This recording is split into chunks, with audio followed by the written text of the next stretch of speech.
English में। Section formula क्या है? कोई भी एक सामान्य लाइन है, डंडी है, पी क्यू, है ना। तो अभी तक अपन दूरी सूत्र में ये निकालते थे कि पी और क्यू के बीच की दूरी।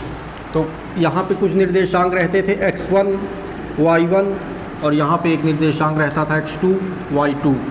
इन दोनों के बीच की हमको डिस्टेंस निकालनी होती थी पी क्यू। तो पी क्यू बराबर फार्मूला लिख देते थे और बस मान रख के निकाल लेते थे। अब सेक्शन का मतलब क्या होता है? यह लाइन किसी एक पर्टिकुलर में बटी हुई है बिंदु से, है ना। तो ये यहाँ से भी बट सकती है, तो पी क्यू आर इसको कह दो। तो पी आर और आर क्यू किस अनुपात में बटा है ना। मतलब ये एक रेशियो होगा तो ये दो रेशियो होगा, या फिर जो भी है किस अनुपात में बटा है, किस सेक्शन में बटा है, वो चीज़ अपने को पता करना है। मतलब कुल मिला के अपने को यहाँ के निर्देशांक पता करने हैं कि यहाँ पे हम क्या निर्देशांक होंगे जिससे ये पर्टिकुलर अनुपात में बढ़ जाए। तो ये अनुपात हो जाएगा m1 और m2। तो अलग अलग इसके केस बनते हैं। कभी कभी अनुपात दे देता है तो यहाँ के निर्देशांक पूछ लेता है, या फिर कहीं कहीं r के निर्देशांक दे देगा। r कहीं भी हो सकता है, यहाँ होगा तो फिर पर्टिकुलर और किसी में बढ़ जाएगा। तो कभी कभी यहाँ के निर्देशांक दे के ये अनुपात पूछेगा किस r पी क्यू को किस अनुपात में बांट रहा है ना। समझ रहे हो? हम कोई लाइन है और वो लाइन पी क्यू है, कहीं भी एक बिंदु दे दिया ये यहाँ पे r है, तो r इस पी क्यू को किस अनुपात में विभक्त कर रहा है ये हमको बताइए। तो उसके लिए आपको दो में से एक चीज़ ज़रूर देगा वो, या तो अनुपात दे देगा कि m1 और m2 ये है, तो यहाँ r के निर्देशांक बताइए हमको, या फिर कभी हमको निर्देशांक दे देगा, इसके निर्देशांक, इसके निर्देशांक और इसके निर्देशांक देगा। तो बोलेगा m1 और m2 निकाल के बताइए कि मतलब पी आर और आर क्यू का क्या अनुपात है, किस अनुपात में बांट रहा है। तो इसके लिए डायरेक्ट फार्मूला एक बन जाता है। इसके कोऑर्डिनेट को अपन x और y से निरूपित कर देते हैं, x और y से निरूपित कर देते हैं, ठीक है। तो जब इसके निर्देशांक पूछे तो x हमको अगर निकालना है तो x बराबर हो जाता है ये इसका अनुपात m1 x2 plus m2 x1 upon m1 plus m2। इसका निर्देशांक x का निर्देशांक जब भी पूछेगा तो ये हमको अनुपात देगा, तो m1 की वैल्यू रख देंगे और x2 की वैल्यू रखेंगे, उसके बाद m2 की वैल्यू रखेंगे और x1 की वैल्यू रखेंगे, और बटे में m1 m2 इन दोनों की वैल्यू रखेंगे। तो यहाँ से हमको x का कोऑर्डिनेट मिलेगा। इसी प्रकार y के कोऑर्डिनेट चाहिए तो y के कोऑर्डिनेट के लिए सेम फार्मूले में y2 y1 आ जाएगा। m1 y2 plus m2 y1 upon का m1 प्लस m2। बस ये आपके कोऑर्डिनेट यहाँ के मिल गए, ठीक है। तो इसी से पूरा अपने को ये फार्मूले याद रखने हैं दोनों। ये क्या है? जहाँ से विभक्त कर रहा है उस बिंदु के निर्देशांक हैं ये फार्मूला। कॉन्सेप्ट आता है मध्य बिंदु का। मध्य बिंदु, मान लो कभी कोई रेखा है पी क्यू, अब बोले कि मध्य बिंदु से इसको एक दूसरे को बांट रहे हैं, मतलब बिल्कुल सेंटर है, बिल्कुल सेंटर में आर है मध्य बिंदु से। अभी तो पर्टिकुलर अनुपात कह रहा था कि आधा ज़्यादा हिस्सा इधर साइड है, कम हिस्सा इधर है, लेकिन यहाँ मध्य बिंदु कह दिया। तो मध्य बिंदु हमेशा 1:1 में बांटता है ना, 1:1 में बांटता है। तो बस m1 और m2 की वैल्यू यहाँ पर 1 हो गई। m1 की वैल्यू 1 है, m2 की वैल्यू 1 है। तो m1 m2 की वैल्यू अगर यहाँ पे 1 रख देंगे तो ये 1 हो जाएगी, तो x2 हो जाएगा, ये x1 हो जाएगा। तो x1 बटे x2 और ये m1 1 और 1 2 बटे 2।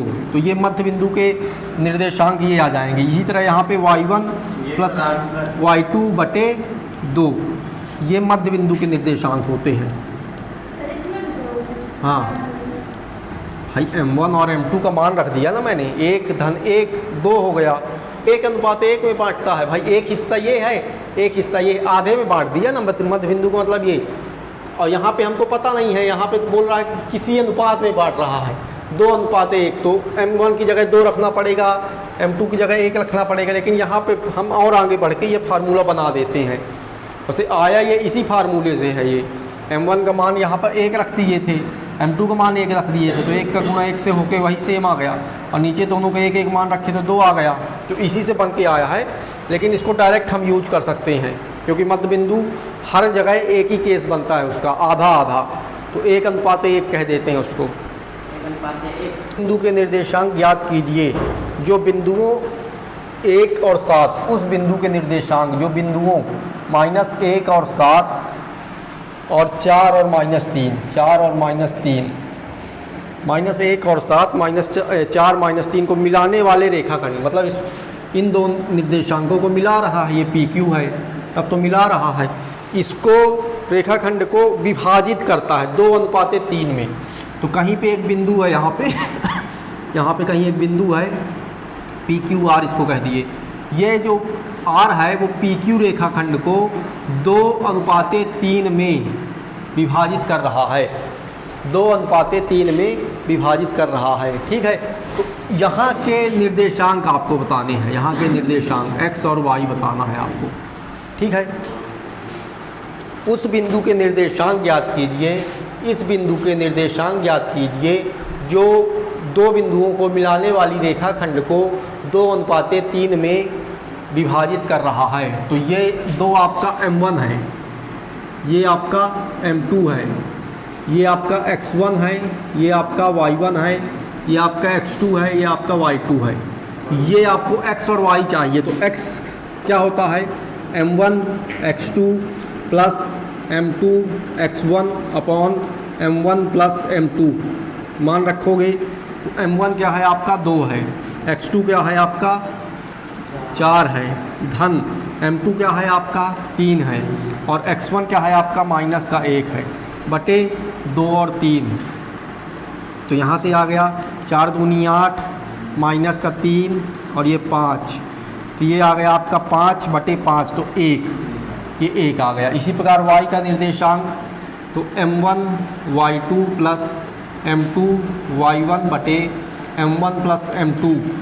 ठीक है, तो y बराबर क्या होगा, M1 आपका 2 है और Y2 आपका क्या है, Y2 आपका -3 है, प्लस M2 आपका क्या है, M2 आपका 3 है और Y1 आपका क्या है 7 है, और M1 बटे M2 क्या होगा 2 धन 3, तो 3 दूनी 6 -6 7 3 21 प्लस का 21 बटे 5, तो 21 में 6 जाएंगे 15, 15 बटे 5, तो यहाँ से आएगा 3, मतलब आपका x 1 आ गया और y 3 आ गया, तो ये 1 हो गया, ये 3, तो वह निर्देशांक। देखो क्वेश्चन नंबर चौथा, क्वेश्चन नंबर चौथा 7.2 का बोला कि बिंदुओं -3 और 10 बिंदुओं, इस बिंदु को A कहे, इसको B कहे, इसका जो निर्देशांक दिया है वो -3 और 10 दिया है, और इसका जो निर्देशांक दिया है वो 6 और -8 दिया है। तो बिंदु इसको और इसको जोड़ने वाले रेखाखंड को बिंदु, कोई एक बिंदु है C, है ना, अपने से नाम लेना है, कोई एक बिंदु C है, -1 और 6 इसके निर्देशांक है, यह किस अनुपात में विभाजित करेगा। इस बार इसके निर्देशांक दे दिए और पूछा ये जो बिंदु इसको है वो किस अनुपात में विभाजित करेगा, मतलब M1 और M2 ज्ञात कीजिए। अभी हम क्या करते थे, हमको ये और ये दे देता था, ये निकालना था, है ना, तो बस ये X1 ये Y1 ये X2 ये Y2 ये X और ये Y, सारी चीज़ आपके पास है, फार्मूला भी आपके पास है। x इक्वल टू होता है M1 plus X2 plus M2 X1 बटे का M1 प्लस M2। तो जो जहाँ है उसको उठा के रखते जाओ। आपको M1 नहीं पता, M1 ना रखेंगे, X2 पता है, हाँ 6 है, फिर M2 पता है, नहीं पता, X1 पता है, हाँ है -3, और x भी आपको पता है, x क्या है -1 है, -1 है बटे M1 M2। ठीक है, कोई दिक्कत नहीं। इसको तिर्यक गुणा करा के इधर ले आओ, तो ये क्या होगा, -1 का गुणा होगा इसमें पूरे में, -1 का गुणा होगा M1 प्लस M2 में, और ये होगा 6M1 और ये होगा -3M2। ठीक है, इसका जब गुणा हो जाएगा तो अंदर घुस जाएगा, तो ये माइनस हो जाएगा -M1 और ये भी माइनस हो जाएगा -M2। ठीक है, 6M1 -3M2।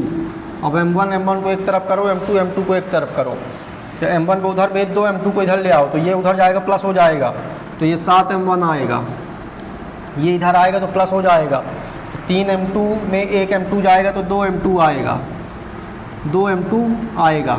ठीक है, अब अनुपात निकाल लो इसका, तो क्या निकलेगा अनुपात, m1 m2 उधर चला जाएगा उसके नीचे। ठीक है, m1 ये है, m2 इसके नीचे गया तो 7 इसके नीचे आएगा, तो 2:7 ये अनुपात आएगा, ये अनुपात आएगा। इसी को y से भी निकाल सकते हो, सेम अनुपात y से भी यही आएगा, है ना। मतलब m1 और m2 का अनुपात 2:7, m1 का मतलब 2 है, m2 का मतलब 7 है। मतलब ये m2 का निकालना था, ये 2 आ गया, ये 7 आ गया, यही अनुपात में विभक्त कर रहा है। आप किसी एक से निकाल सकते हो, x से, इसी तरह y से भी निकाल सकते हो, तो y से भी निकाल के देख लो, सेम अनुपात आएगा। निकालना एक ही से है ना, निकालना एक ही से है, बस भाई हमको जो पूछा था हमने वो बता दिया कि 2:7 में विभक्त करेगा, लेकिन अपने सब्सट्रैक्शन के लिए यहाँ से भी निकाल सकते हो। m1y2 प्लस m2y1 बटे का m1 प्लस m2, जो मान जैसा है रखते जाओ। तो y का मान क्या है, 6 है, 6 रख दो। m1 का मान पता नहीं है, m2 का मान y2 का मान -8 है। ठीक है, m2 का मान पता नहीं है, y1 का मान क्या है, 10 है, बटे m1 m2 ये तिर्यक गुणा होगा तो 6m1 प्लस 6m2 हो जाएगा, और यहाँ से ये माइनस का 8m1 होगा और ये 10m2 हो जाएगा। अब दोनों को एक तरफ ले आओ, m1 m2 को, तो क्या करते हैं कि 8 को इधर ले आते हैं, 8 को इधर ले आएंगे तो प्लस का हो जाएगा, तो 8 से 14m1 होगा, 14m1। ठीक है, m2 उधर जाएगा तो माइनस का हो जाएगा, तो 10 में 6 घटेगा तो 4m2 होगा, 4m2 होगा। ठीक है, अब m1 और m2 का अनुपात निकाल लो, तो m1 है, m1 के बटे में ले आओगे m2 को। ठीक है, तो ये इसके बटे में आ गया, m1 के बटे में ये आ गया, तो यहाँ खाली बच गया, तो 4 इसके नीचे चला जाएगा, तो 4/14 इसको काटेंगे तो 2 दूनी 4 तो 7 14, m1 बटे m2 का अनुपात 2:7 यहाँ से भी आ गया, तो दोनों तरफ से सेम ही आएगा। आप कहीं से भी एक जगह से निकाल के m1 और m2 का अनुपात बता देना है कि m1 और m2 इस अनुपात में विभक्त करेंगे 2:7 में। अनुपात ज्ञात कीजिए जिसमें बिंदु A और B को मिलाने वाली रेखाखंड x अक्ष से विभाजित होती है। तो यह पहले x अक्ष बनाते हैं, यह x अक्ष है ना, x डैश y डैश। तो कोई रेखाखंड है जो विभाजित किससे हो रहा है, ये x अक्ष से, तो मतलब ऐसा रेखाखंड होगा, तब तो विभाजित हो रहा है इससे, है ना, विभाजित हो रही, कट रही है, मतलब यहाँ से ये कट गई। तो यहाँ से इसके निर्देशांक दिए हैं, a ये है और b ये है, a ये है b ये है। तो a क्या है, 1 और 5, 1 -5 है, और b आपका ये है -4 और 5 है। ठीक है, इसमें ज़्यादा ध्यान नहीं देना कि y का माइनस, अपन केवल अभी बेसिक कॉन्सेप्ट समझ रहे हैं। x अक्ष को विभाजित करती है, x अक्ष से विभाजित होती है। इस विभाजन बिंदु के निर्देशांक, तो जहाँ से विभाजित होती है, यहाँ से विभाजित हो रही है, इस विभाजन बिंदु के निर्देशांक चाहिए। तो चूंकि ये x अक्ष से विभाजित होती है तो x का निर्देशांक कुछ होगा, लेकिन x अक्ष में y हमेशा 0 होता है। तो हम मानते हैं कि x अक्ष का निर्देशांक x ही है और y 0 रहेगा। तो आ गया तुम्हारे पास निर्देशांक, ये x1 है, ये y1 है, ये x2 है, ये y2 है, ये तुम्हारा x है और ये y है। तुम्हारा ये m1 चाहिए और m2 चाहिए, है? तो आपस निकालिए, बस सूत्र में रखिए और निकाल दीजिए। तो x निकालेंगे तो m1, वही सूत्र, विभाजन सूत्र, विभाजन सूत्र जब विभाजन की बात करेगा तो सूत्र यही है, m1 m2। आपको x निकालना है, ठीक है। तो x का जो ये निर्देशांक, ये भी x है, x का निर्देशांक भी x है, तो इसको x के जगह x ही कर दो, ठीक है। इसको x की जगह x ही कर दो। m1 निकालना है, x2 क्या है आपका, x2 आपका क्या है, हाँ, एक बार इसमें रखोगे, एक बार y बराबर 0 रख दोगे। m2 भी निकालना है आपको, m2 क्या निकालना है, m2 x1, तो x1 1 है, ठीक है, m1 m2। तो देखो यहाँ से तो कुछ बहुत ज़्यादा हमको मिल नहीं रहा है, क्योंकि इससे तिर्यक गुणा कराएंगे x हो जाएगा, कोई मतलब नहीं, लेकिन y से मिल जाएगा क्योंकि y 0 है। तो y का मान 0 रखने पर m1 y2 plus m2 y1 और m1 बटे m2, तो ये तो 0 है ऑलरेडी। तो ये वाला टर्म पूरा आके जीरो हो जाएगा, तिर्यक गुणा होगा तो ये जीरो हो जाएगा। अब यहाँ पे रखो मान तो m1 y2 क्या है आपका, y2 5 है, प्लस m2 y1 क्या है आपका, y1 आपका माइनस का 5 है, माइनस का 5, ठीक है। तो ये माइनस का 5 है, ये तुम्हारा 0 बराबर 5m1 माइनस 5m2 हुआ, ठीक है। इस 5m2 को इधर ले आओगे तो ये 5m2 प्लस का हो जाएगा, m1 हो जाएगा। अब यहाँ से अनुपात आ जाएगा तो इसको इसके नीचे ले जाओ, तो m1 बटे m2, ये इसके नीचे गया तो ये इसके नीचे आया, तो 5:5 कट जाएगा तो 1:1, 1:1 आएगा। m1 और m2 1:1 में बांटेगा, ऐसे निकालते हैं इस प्रकार। अगर y अक्ष में बोल देता कि y अक्ष में काटते हैं तो वहाँ पर y का निर्देशांक y हो जाता, x 0 हो जाता, समझ गए। तो ये कॉन्सेप्ट है। किस अनुपात में काटेगा, 1:1 में। पीछे चेक कर। 6वां क्वेश्चन है समांतर चतुर्भुज। तो ये समांतर चतुर्भुज है, आमने सामने की भुजाएं समानांतर होने के साथ साथ बराबर भी होती हैं, और ये ठीक है।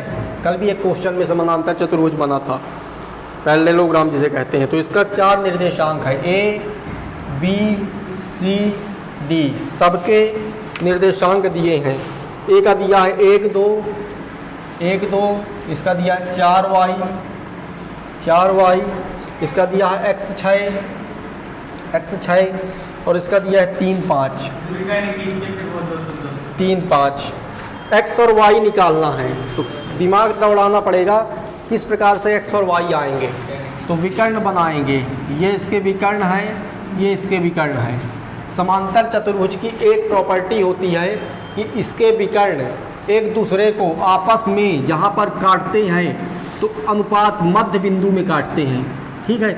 मतलब यहाँ से यहाँ तक बराबर होगा, यहाँ से यहाँ तक, यहाँ से यहाँ बराबर होगा, यहाँ से यहाँ। तो इसको कुछ भी कह दो, ओ कह दो, मतलब dio बराबर bo होगा, 1:1 में काटेगा, मध्य बिंदु में काटते हैं। समांतर चतुर्भुज के विकर्ण आपस में, समांतर चतुर्भुज के विकर्ण एक दूसरे को आपस में मध्य बिंदु में काटते हैं, मध्य बिंदु में काटते हैं। ये लिखना पड़ेगा प्रॉपर्टी, है ना। अतः dio बराबर bo होगा, dio बराबर bo, तथा ao बराबर oc, मध्य बिंदु में काट दिए, बराबर भी हैं। इसका अनुपात भी दिखा सकते हो कि 1:1 ये भी होगा और ये भी 1:1 होगा। तो आप किसी भी दो से, इससे ले लो, जिसके x y दोनों को लेने पड़ेंगे। तो पहले इसके बीच में विभाजन सूत्र लगाओ। नहीं, ये बताओ कि पहले कि दोनों बराबर होंगे। अब यहाँ से अनुपात भी दिखा सकते हैं कि dio अनुपाते bo 1:1 होगा और ao अनुपाते oc 1:1 होगा, मध्य बिंदु में काट रहे हैं ना। हाँ, तो 2:2 करोगे, 2:2 करोगे तो भी कट के 1:1 आएगा, 3:3 करोगे तो भी कट के 1:1 आएगा। इसलिए सबसे अच्छा 1:1। मध्य बिंदु का मतलब एक हिस्सा इधर, एक हिस्सा इधर, अपन उसको ऐसा देखते हैं। मध्य बिंदु का मतलब एक हिस्सा इधर, एक हिस्सा इधर, तो ये अनुपात में होगा। अब तुमको AC के बीच में विभाजन सूत्र एक बार लगाना पड़ेगा, एक बार BD के बीच में विभाजन सूत्र लगाना पड़ेगा। तो एक बार AC के बीच में विभाजन सूत्र लगाओ, तब इसके निर्देशांक निकालो x y के। तो AC के बीच में विभाजन सूत्र लगाने पर, AC के बीच विभाजन सूत्र लगाने पर, सूत्र, ठीक है। AC के बीच में लगाएंगे तो पहले इसको x1 y1 कहेंगे, इसको x2 y2 कहेंगे, ठीक है। और ये x y है तो इसके निर्देशांक, यहाँ के निर्देशांक आपको निकालने हैं। m1 m2 दिया है 1:1।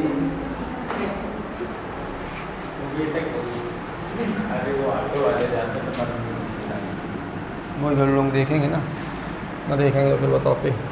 1:1, m1 क्या है 1:1, तो x1 x बराबर x है, x आपको निकालना है m1 x2 plus m2 y1, अरे यार x1 बटे m1 m2, ठीक है।